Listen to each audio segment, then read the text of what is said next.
Greetings all, this is Synthesis. Today we're going to build some battery cables. I'm going to show you how to do some assembly on them and how to properly crimp. I'm going to move some stuff around, including my tray of clementines here. So what I have on the table here, other than some tools we're not going to be using, what I have a pair of cable cutters. As you can tell, they have a nice curved blade. I have two sets of these. I have this set, which is designed for soft copper and aluminum cable. I also have this set, which is also designed for soft copper and aluminum cable. The difference is this has a sharper angle, so these don't work as well for cutting cable as the nice smooth sections. And I'll show you how that works here in a little bit. I also have two rolls of cable. I have a positive 4 gauge and I have a negative 4 gauge here. This is SGX grade battery cable. It's got an extra thick sheath on it. It's acid, oil, gasoline resistant, abrasion resistant. You can literally take this nice pair of kitchen shears, drag it along the wire, and it does nothing but mark the wire. So it's actually kind of a nice wire.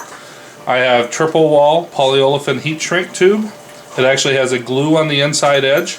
When you heat it and it starts to shrink, the glue melts and gives you a water and airtight seal.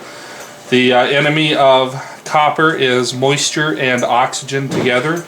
That's what causes it to corrode. This will prevent it from corroding. I also have two sets of terminals. I have the side post terminals. I have two styles of these. I'm going to show you the difference between the two of them. Either one will work. This one here has a thicker base on it with a flange. It's still a 4 gauge terminal. This one here is a slightly thinner base. This one does not have a flange, and the reason is this is what's called a stackable terminal. You can take two of these and you can layer them together to stack them. So that way you can have two cables coming off of the same post. The other thing with these, my side post terminal bolts, the flange style is a little bit thicker, so when you push it through, you don't get as much thread as you do with this style, with the stackable. It's hard to tell on film, but it is there. There's a very noticeable difference in person. The other terminals I use are eyelets. They have a 3/8 inch hole. They're 4 gauge. All of these are crimp connections. All of my terminals, both the side post terminals and these eyelets, are solid copper with a tin plating to prevent corrosion. When you crimp the copper cable through the center with these, you end up with a very, very tight connection. It actually fuses into one lump of metal. And I'm going to show you my crimpers here. These are my battery cable crimpers. You have to open them up all the way, just like this. You put your terminal in here, just like that, with your cable end, and then you squeeze it shut. Now this actually takes a lot of upper body strength, or at least your weight, to do. If I had to choose another tool, I would actually choose a benchtop crimper that bolts on and has a single handle versus a two-handle style. This one works great, has multiple connection size fitting, so I can do everything from 0 gauge all the way down to 8 gauge with this single crimper. It's a nice tool. I'm going to go ahead and cut some segments of wire together, and then I will be back and we'll go through some more detail. Welcome back. Sorry for the pause there. What you do when you go to put your ends on, you want to make sure that your barrel connection, your wire goes in far enough without being too deep. Too deep, you'll end up with bare wire. Otherwise, what you'll end up with here, if I strip it back to the bottom of the barrel connection, just like that, we'll end up with a nice snug fit that's nice and even. So, one thing you have to watch for with battery cable, because of its thickness and the sheath on it, you got to be very careful while stripping. Me, I'm not using an actual set of strippers here only because I can't find them that do 4 gauge. But I'm using a utility knife, and I'm cutting away from myself very carefully. And then you cut a single strip, and you pop it off. Now your sheath comes off, but one thing you have to watch for prior to crimping is there is a plastic sheath around the copper wire Well, apparently it came off in here. Hang on just a moment and I'll show it to you. Yep, there it is. If you cut deep enough without cutting too deep into the copper, you end up finding the plastic protective coating that goes around the copper wire before they put the sheath on it. I can't get it out of there. Anyway, it's kind of a clear goldish color. You can see through it. It's very difficult to find on the copper. But once you've got it off of there, it's safe for you to go ahead and slide this over. Verify your depth. Notice how everything's nice. There's just a hair of a gap there, which means I stripped it perfectly. Take your crimpers, open them all the way up, and very carefully place your terminal inside. You want to crimp about halfway along the sleeve, give or take. And a single crimp is more than enough. This actually puts so much pressure onto the metal that when you crimp, it creates a single solid block. So I'm going to go ahead and crimp this for you.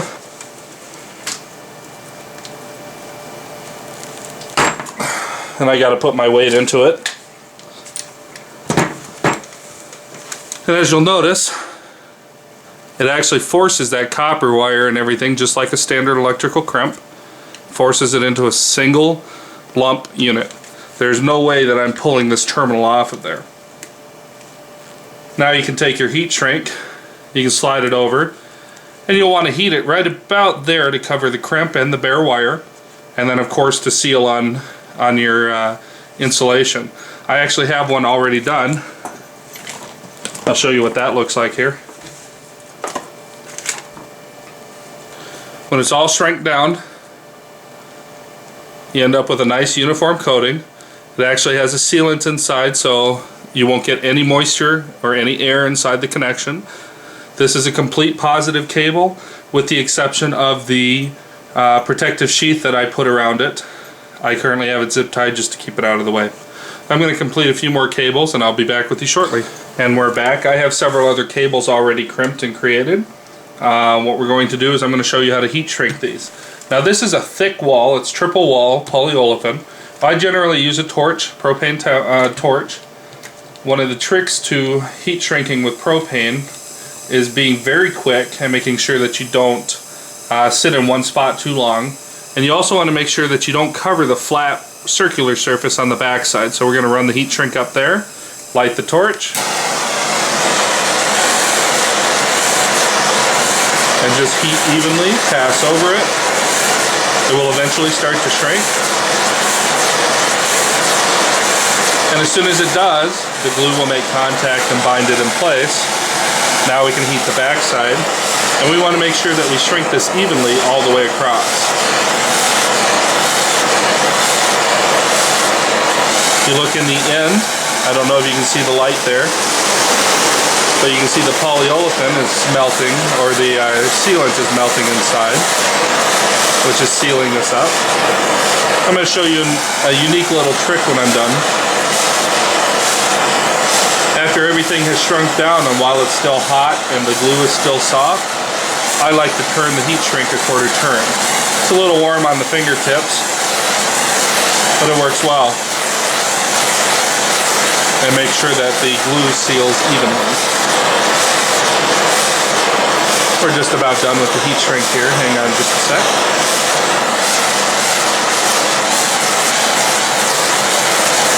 Okay. Oop, drop the torch there. Yep, nice and warm. Don't do this at home, kids. So there's your connection. It's all heat shrinked. Just let it cool for a little bit. It'll be nice and watertight and airtight. Welcome back. I have completed several sets of cables at this point with the exception of one key part. These are done. These are the ground straps that go from the engine block or head to your chassis. They have a 3/8 inch solid copper tin plated eyelet on either end. They're built the same as the battery cables and they're 4 gauge. So this is plenty of ground for most vehicles. Although you can never go too wrong with too many grounds. Never hurts to add additional. Most Fiero engines had a braided ground strap that went from near the transmission to the chassis, and I recommend replacing that, but also running one of these setups in there. Now, when you relocate your battery, one of the key missing components that most people don't realize is that you need a connection from the battery cable to your power block, which is below the C500 on the 85 through 88. Many people do a relocation and then end up killing their battery, from what I've heard, because they don't make that connection. Well, I include a single cable. This is 8 gauge. It includes a 3/8 inch tin plated copper eyelet. All of my eyelets are brazed connection, which means that the seam on your crimp end is actually brazed solid. As you can see, there is no seam. This goes from the starter lug, follows your factory positive battery cable routing up to the connector at the C500 where you have this eyelet. This fits over the bottom stud and provides your 12 volt connection between your battery and your alternator and the rest of your system. 8 gauge is more than enough for this, considering the original jumper wire from the battery to that post was quite a bit smaller. I'm going to show you how to make one of those. I've already got this one completed. Unfortunately, I do not know where the rest of my heat shrink went, although I do have it. I just have to locate it. What we're going to do is we're going to strip the cable back, just a little bit for the eyelet.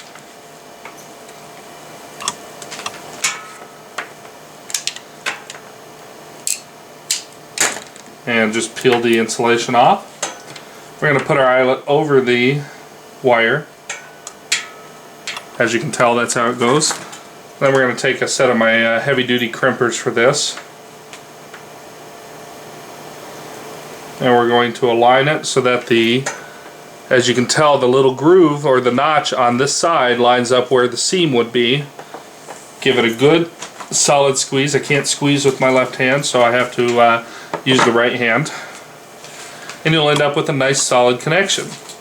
Then what we do is we take our lovely little propane torch. And let's see if I can get the flame in here. Yep, there we go. Light this up. And what we're going to do is we're going to hold the eyelet out of the flame a little bit. We want to make sure that the flame hits it just until it heats up. And you'll know when it's warm because the tin will actually get shiny. And you want to heat it just to the point that the insulation starts to soften just below the eyelet. Not too much. But then you know the copper's nice and warm inside. And as soon as it's warm enough, you can take your solder and you can feed your solder right there into the eyelet. Yep, we cooled off, so let's warm it back up.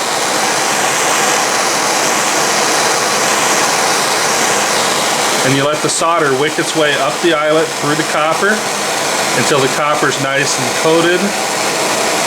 But you don't want too much because it'll wick up into the wire.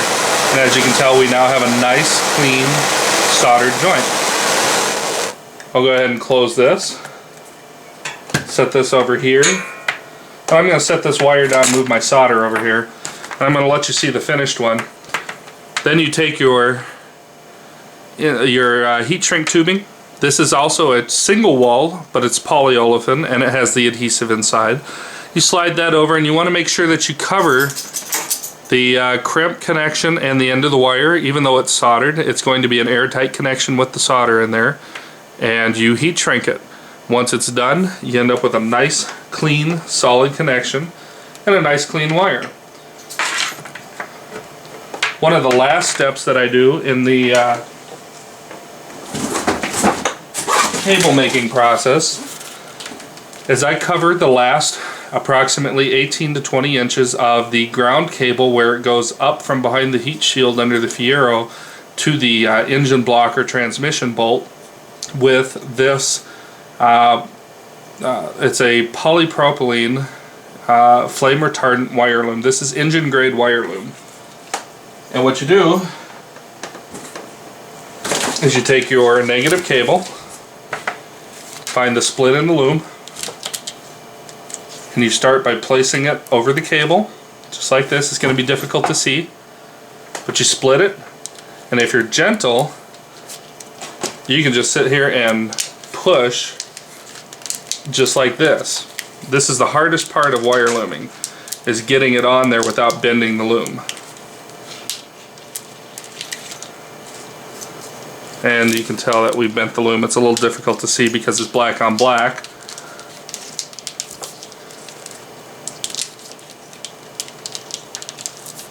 But what this does is this helps protect that last 18 inches. And then on the positive cable, all but 6 or 8 inches on the battery end gets loomed. Everything from the starter end to the about 8 inches from the battery end gets wire loomed. And you do that to help protect. What the corrugated loom does is it absorbs any impact, any scrapes. It's very durable, holds up extremely well. And for good measure, you can turn around and tape. Once I figure out where my tape ran off to, it's right here. I use 3M Super 33 Scotch tape. This is super soft vinyl electrical tape. And what you do is you tape your end of the wire loom where it covers the cable, just to hold the loom in place. I'll do that again on camera because I don't think I filmed that one properly. Tape the end, you put one smack in the middle, or approximately every foot to foot and a half on the positive cable. Just do a quick 2 or 3 wraps, tear the tape. Quick 2 or 3 wraps, tear the tape. And that loom will stay in place. I won't be able to slide it down the cable at all by pulling on it. So there you go. That is one complete ground cable, one complete positive cable, one complete jumper cable from positive to positive, one complete ground cable, and where'd my other battery bolt go? We'll just take a full set here. 2 battery bolts. That's a complete cable set. Takes about an hour and a half to install. And once you get it installed, it's considerably better than bolt-on cable ends and non-crimped ends or soldered ends, which can get brittle and break. So I'm going to go ahead and put this up on YouTube for everybody to see. You can laugh at it. You can go, oh wow. You can say, yeah, I knew this. I just wanted to show everybody how I make my cables, and you'll get a lifetime of enjoyment out of your car with my battery cables. Thank you for watching.